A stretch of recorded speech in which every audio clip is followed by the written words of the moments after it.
Well, we're back for another Mental Health Monday with the Refuge, and this has become a thing that we love to do during COVID. Even though we hate COVID, Yes. we like having conversations with interesting people and gaining some strength and some courage and encouragement and some support to navigate this really hard thing that we are all doing. So the Refuge is a Christian community and mission center in North Denver, and we really are dedicated to healing community in any way we possibly can.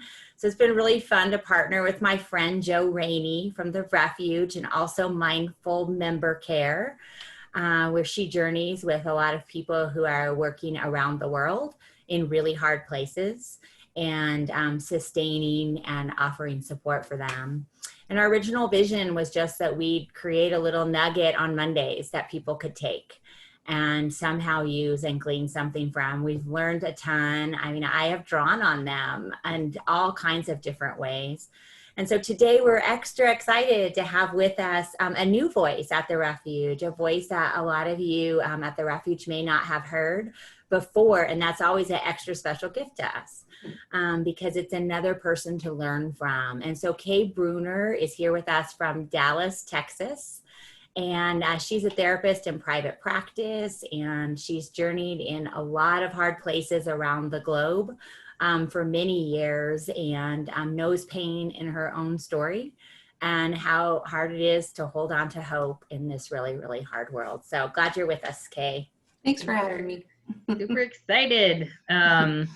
Kay and I are companions in this weird missions world too, so that's kind of fun. And just to have a like-hearted, like-minded person in that space is really a treasure for me. Yeah, so in the description box under the YouTube video, there will be some discussion questions that I'll create after we're done, and also in the show notes of the podcast link. So make sure to try to engage with those in some way if you can. So, but yeah, we'd love to hear what and engage with our friend Kate. So take it away. Well, thanks for having me. Like I've said, I'm a therapist, so I'm not used to talking so much. I'm mostly tend to listen. But the other thing I do is I sit around and I just think and mull things over. So it is nice every once in a while to get to say something that I, when I mull things over a lot. And the funny thing is I've been thinking just about hope lately, and what in the world are we supposed to do with that right now? And as a therapist, hope is one of those things that is super important. Like if a client comes in and they say that they're feeling hopeless, like that's really worrisome. And I don't want my clients to feel hopeless. And yet when I think about practically speaking what that usually means when we talk about hope, usually it means we think things are going to get better.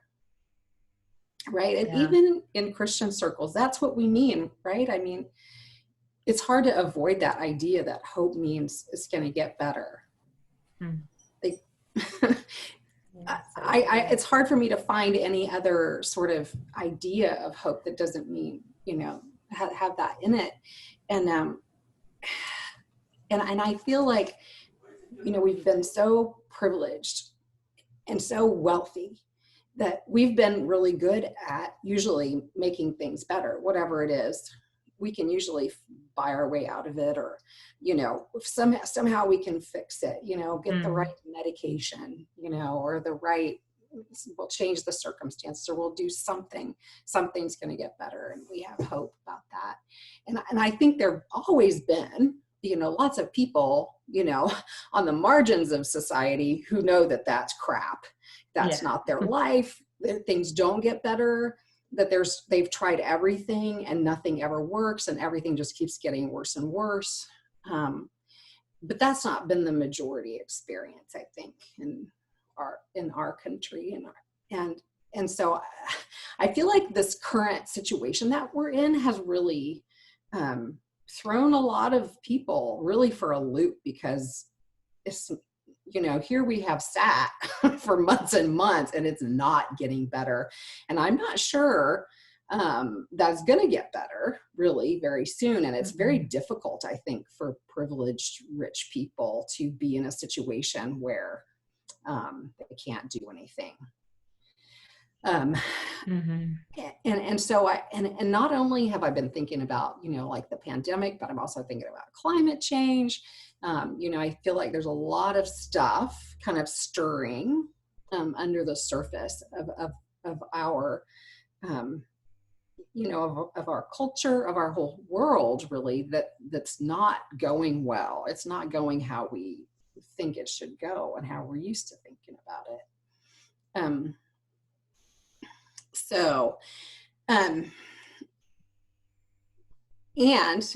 on top of all this, in the past couple of years, I've been in this experience of personal grief.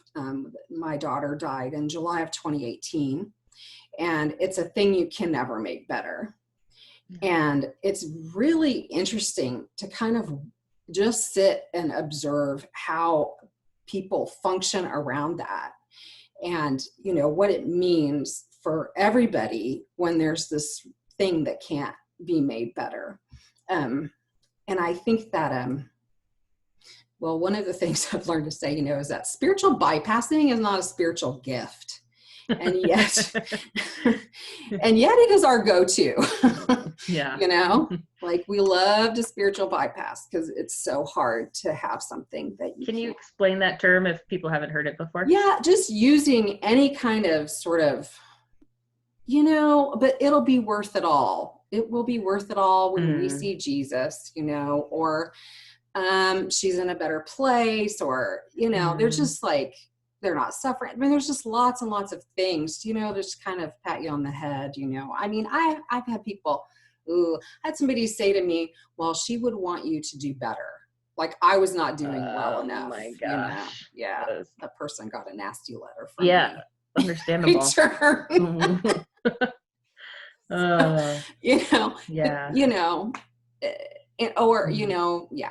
there's just a lot of that sort of something to try to make you feel better, in the face of something that can't be actually made better.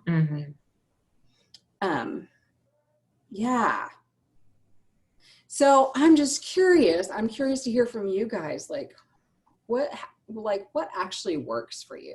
Like no spiritual bypassing, but actually works. Hey, counselor, don't flip it around on us. No, I'm just joking.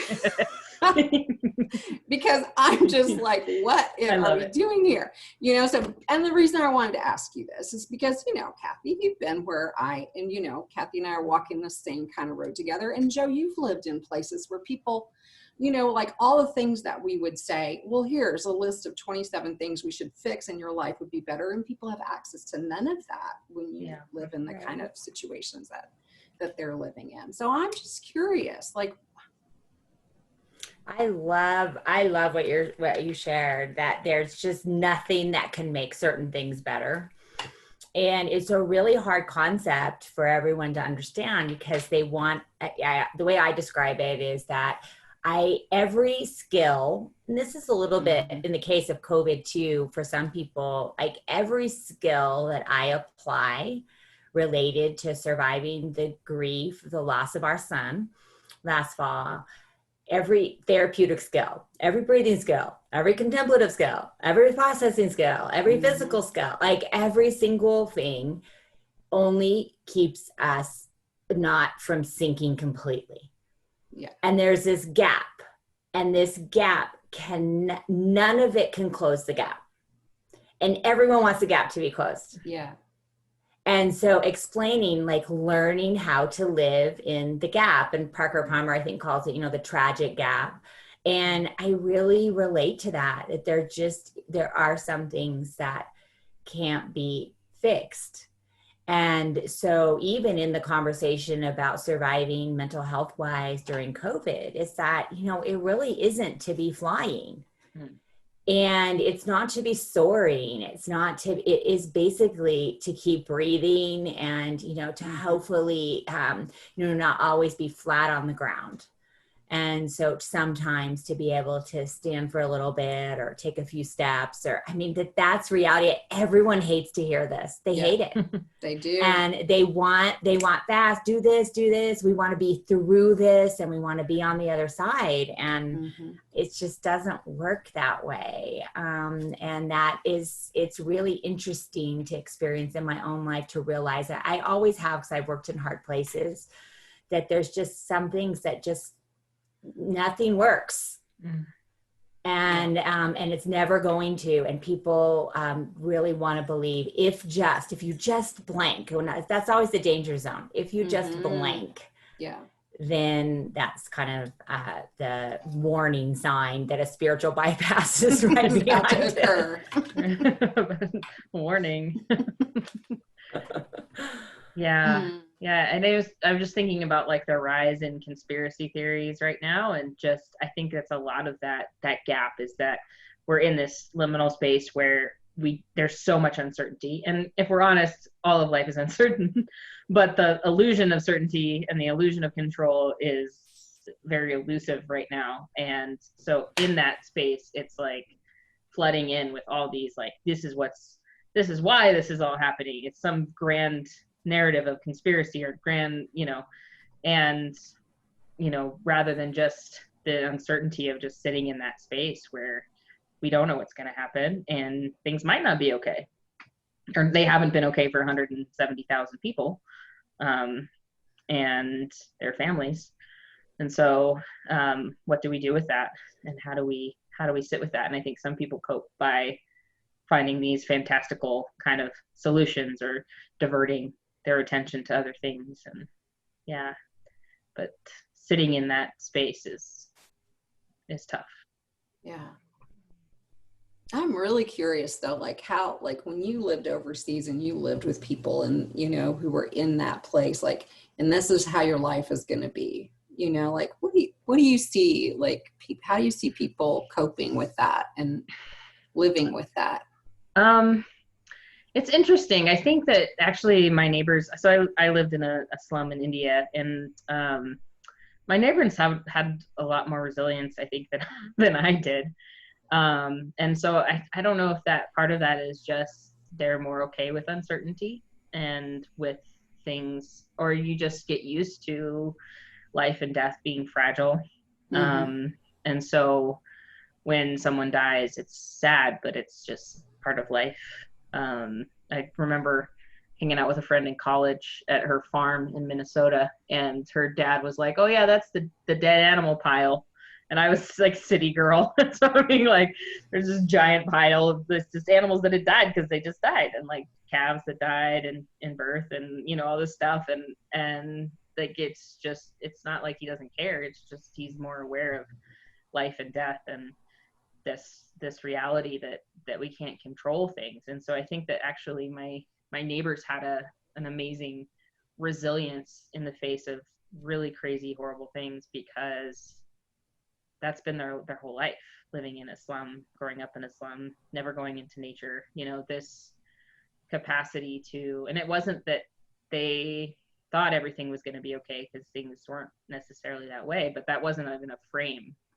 Like, it wasn't, it was like a different like worldview of thinking, so, but it's hard to like quantify or qualify what that actually was. But I know they were a lot more stable than I was emotionally, at least. So I mean, it just makes me feel like, like our privileges protected us from so much, but it's also, I think, in a lot of ways, stunted us. Yeah. That we don't know how to deal with things when they don't work out well. And I am not an advocate of just pain for the sake of pain or suffering for the sake of suffering. Right. I mean, just hate that. But, I think the reality is, like, it's really hard when you're in the middle of a situation like this to also then have to be upping your game as far as your coping skills and your emotional resilience, and trying to figure out how to have hope when things are not going to work out. And I honestly think that's one of the things about grief that's so difficult, is it breaks all of your boxes, so, like that thing that Piaget says about you either assimilate or accommodate, right? You either put it in the box or it breaks the box when you're learning. And I think we're having this big, you know, we're having this experience like as a planet that just breaks all of our boxes. And, you know, and we have the opportunity to grow and change, but, you know, it's really hard to grow and change when you're also suffering. Like, just, you know, like that's not going to look pretty, I think, most of the time. No, it's always ugly. But I love always the thought that it's not to be transformed so that we're then different on the other side. That it's just kind of like, I always say, we hate being human. We actually hate being human instead of owning that this is the human experience.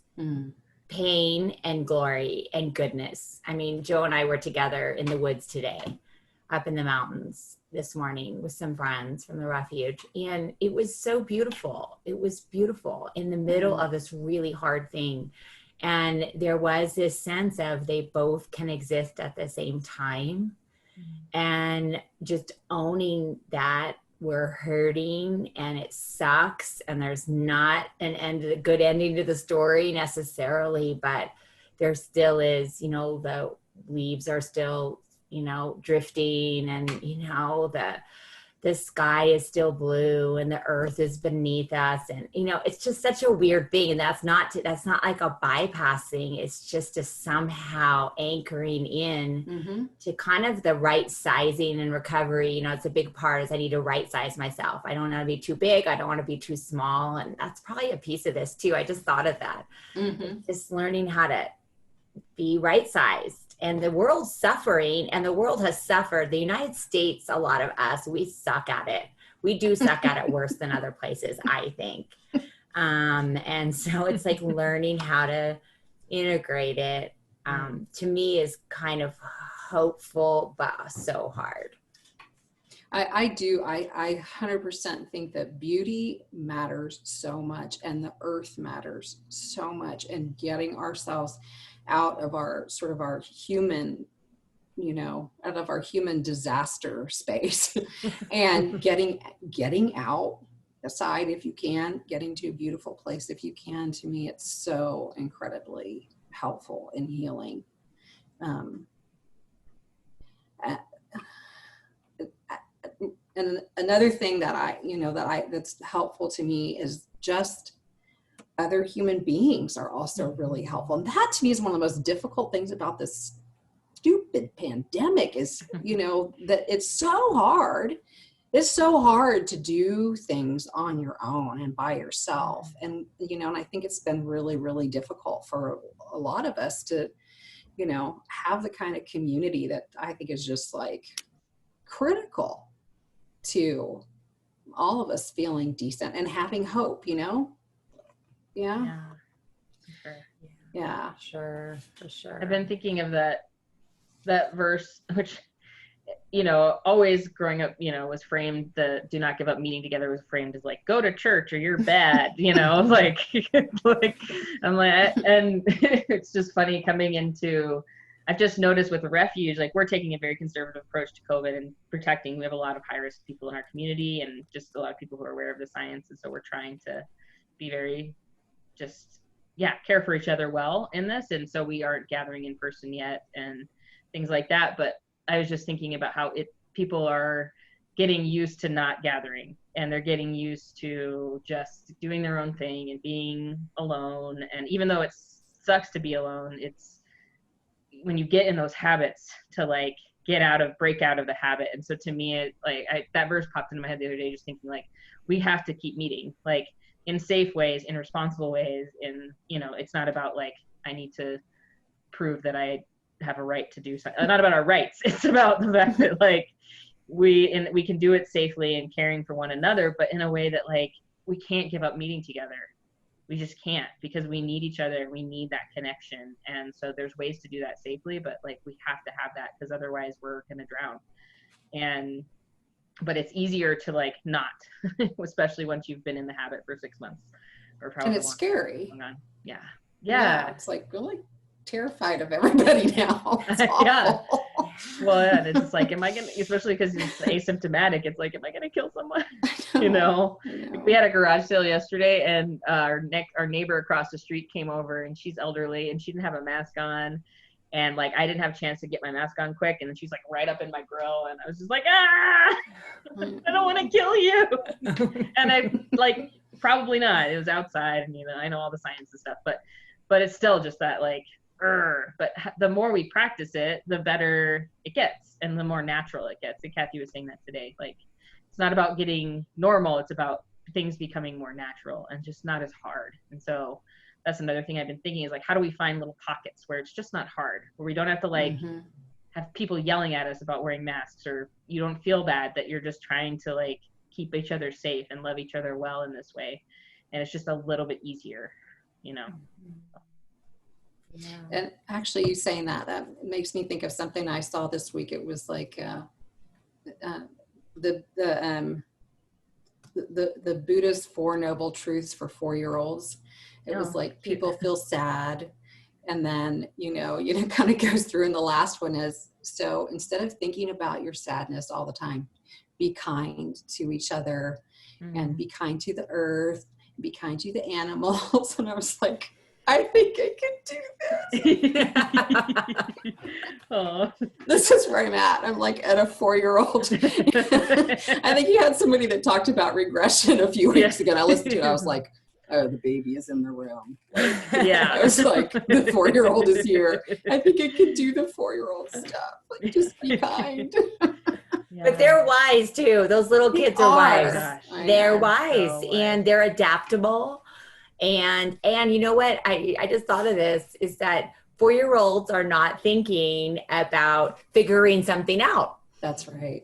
They're not. They're like, okay, I'm here and I'm going to do what I need to do. And it doesn't mean they don't have anxiety and they're not human, but they're not doing what we do as grownups. And always trying to like find a way to get to the new place and being so agitated until we get there. And so there's something to be learned from just, we could be more like some parts of 4-year-olds. Let's put it that way. Well, that's mindfulness, isn't it? I mean, just being in the moment and doing what's in front of you, and, loving what you're with and who you're with in your moment, instead of being all whacked out about the future. Yeah. So if hope doesn't mean everything's going to be okay, what does it mean? What we say in our family, this is our family mantra, is whatever happens, we'll get through it together.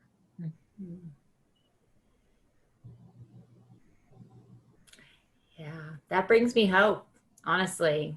I mean, that really resonates, Kay, for this bigger story. It's like, no matter what, we can get through this together. And together looks different for all different people. There's family clusters and communities and different pockets, but somehow it's like together we'll keep making it.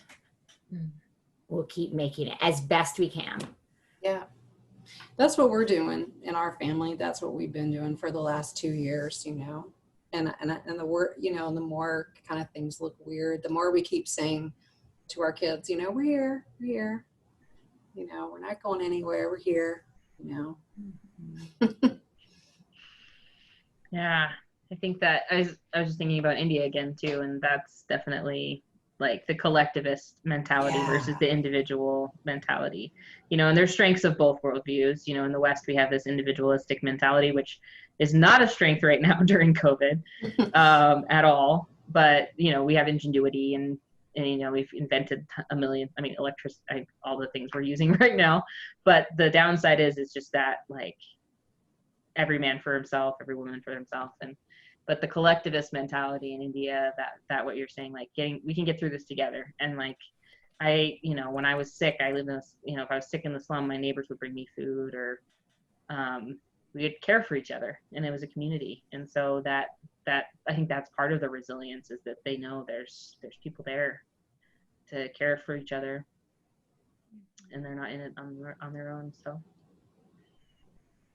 Yeah, and it makes me think too, just this, I don't know, we're coming on 6 months into COVID. I think it's like in September, it'll be 6 months. And then talking about your family story, 2 years, and our family story of grief is coming, we're on almost 10 months. And, I think for all of us, we're all in different stories. So everybody listening has a different grief story and a different struggle related to COVID. And it looks different for different reasons, but I think it's important to remember we are still here. We are making it. Mm-hmm. It's not pretty. It's not, it's not, those stories really are hard for me, but the ones, where it's like, oh, I learned this in the pandemic. I mean, Danielle talked about that a little bit a few weeks ago, but really that we are making it, we're still here. And so that is hopeful in my opinion, and sometimes when people, definitely in the refuge, there's just life is so hard for so many. And I always say there is a little bit of sliver of hope because we're all still here. We are all still here, and that does say something. My dog gives me hope too. So Mine too. She's my best thing. I don't know what I would do without her in general. A puppy ran up to me yesterday at the garage sale out of nowhere with no collar, and I was like, I finally have a dog. But then their owner came by, so anyway. Yeah. Well, any final thoughts? Just talking to you guys makes me feel better. Mm. Like, and isn't that, I mean, that's the deal, right? I mean, we can't fix this. It is going to be what it's going to be, but so thank you for, thanks for inviting me and asking me, and just talking to you guys honestly does make me feel better. So there you go. Okay. Yeah, it's that connection, that shared, that sense of belonging, sense of being known and seen means so much right now. Yeah, so it really does. Yeah, so thank you. Thanks for being here. Thanks for both of you. If you're listening or watching or whatever that looks like, our heart and our hope really is that you would notice and feel, be gentle with yourself always, embrace your humanness, and honor that gap. Honor the gap. It's just real, and you're not alone in it. We're all living in a big gap and are going to be, and it's not going to close in different ways. Some of it might here and there, but owning that probably it's not, and accepting that that is a part of the human experience that we share together. So look forward to hearing any comments. We always love to hear anything that stirred up. And I really love the questions that Joe puts in there. I try and read them every week because they really are worth reflecting on, and just always glean what you can today. I'll make them really bad this week, just for fun, just for kicks. Anyways. You couldn't if you tried. Challenge accepted. All right. All right. Oh, thanks, Kay. Bye, friends. Yeah, thanks, Kay. Thank you. Thanks, Joe.